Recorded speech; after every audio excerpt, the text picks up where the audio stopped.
Welcome back, all you delightful weirdos, to another episode of the Strange History Podcast, where the ghosts are real, the history is strange, and we never recommend buying haunted dolls on eBay. I'm your host, Amy, and today we're going to a place where the dead don't just rest in peace. They walk, weep, and occasionally terrorize local drivers. Also, Dan finally showed up to record his bits. I told him the show was going on with or without his cookie bribes. We're heading to a little town in Connecticut that has a big reputation for being, well, a paranormal pothole. This is the story of Union Cemetery, home of one of the most famous ghost ladies in America, a spectral stunner known as the White Lady, and a graveyard with enough ghost stories to start its own franchise. Side note, I live in Connecticut. Have I been to Union Cemetery? Absolutely not. I spent a good portion of my childhood afraid of what was under my bed after watching that cult classic, The Blob. This girl does not enjoy being terrified of the dark. Thank you. So, buckle up, buttercups, and keep your eyes on the road, because the next time you drive through Easton at night, you might not be as alone as you think. History beneath the headstones. Let's start with a bit of background, because even haunted cemeteries have resumes.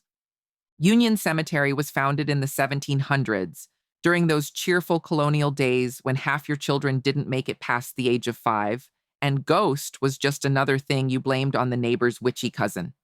The town of Easton was small, superstitious, and soaked in Puritan values, which is a perfect cocktail for spooky hauntings 300 years later. The cemetery itself is your textbook New England spooky. Narrow dirt paths, moss-covered headstones, trees that look like they've witnessed at least 3 murders, and an unsettling silence that makes squirrels sound like stampeding wildebeests. Some graves are so old, they've practically become part of the earth. Just a bit of rock, a faint date, and a vibe that says, don't linger too long.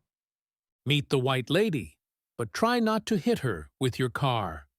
Let's talk about the star of this spooky stage, the White Lady of Union Cemetery. Now, every region seems to have its own White Lady ghost, usually a tragic woman in a flowing gown who appears out of nowhere and scares the daylights out of everyone.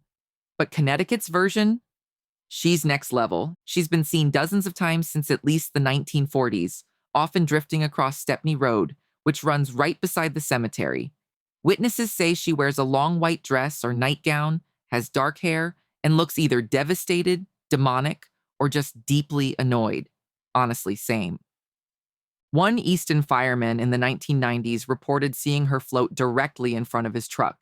He slammed on the brakes, convinced he'd hit someone. He got out. No body. No damage. Just a weird chill and the urge to never drive that road again. And he wasn't alone. A local police officer, who later spoke to paranormal investigators anonymously, because paperwork is hell, said she appeared suddenly in his headlights. He thought she was a stranded pedestrian. He blinked, and she was inside the car, in the back seat. When he turned around, she vanished. That officer promptly transferred out of Easton. Can't say I blame him.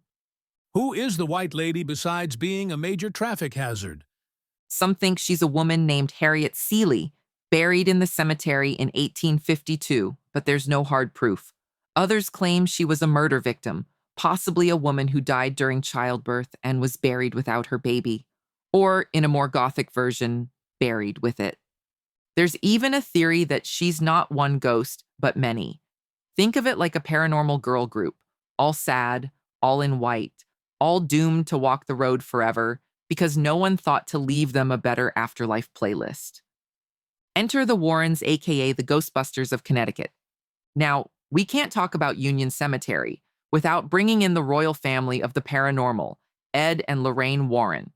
If you've seen the Conjuring movies, you know them. If you haven't, just imagine your spooky grandparents investigating demonic activity and occasionally yelling at ghosts. The Warrens lived just miles from Union Cemetery, and Ed was obsessed with it. He wrote extensively about the White Lady in his book Graveyard, where he claimed to have captured her on video in the dead of night. He never released the tape to the public. Classic ghost tease. but said she floated above the ground, glowing white. Lorraine Warren, a psychic medium, said Union Cemetery was one of the most dangerous places she'd ever visited. And considering she once faced a haunted doll, a possessed nun, and a demon named Bathsheba, that's saying something. Lorraine wouldn't go to Union Cemetery alone. Not in daylight, not ever. That should tell you something. More than one ghost. Because one just isn't enough. Of course, the White Lady doesn't have the cemetery all to herself.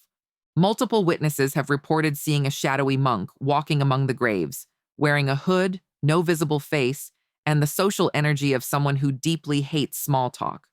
No one knows who he is or why he's there, but people claim he appears around 3 a.m. and then vanishes into thin air. Classic monk stuff. Visitors have also experienced cold spots on hot summer days, disembodied voices whispering from the trees, unexplained growling, and not the kind that comes from skipping lunch, glowing orbs, and not the Instagram filter kind. One paranormal investigator, an actual clergy member, mind you, claimed to have been slapped by an invisible force while praying over a grave. He said it felt like a wet, icy hand, which, also, rude. Planning a visit? Let's talk rules and regrets. Now, if you're thinking about visiting Union Cemetery, good news. You can visit during the day. Nighttime access is strictly off limits, and the Easton police do not have a sense of humor about trespassers. They've arrested people trying to ghost hunt in the dark. Like the movies. Except in real life, it ends with a court date. Still, brave daytime visitors report feeling like they're being watched. The air is heavy, the trees whisper, and no one stays too long, especially after dusk. So if you do go, bring a camera, be respectful, and maybe wear running shoes, just in case the White Lady decides she's feeling social. Spooks, spirits, and strange histories. So, what is Union Cemetery? Is it one of America's most haunted cemeteries? A local legend boosted by paranormal celebrities? Or a big mossy reminder that history isn't always resting peacefully 6 feet under?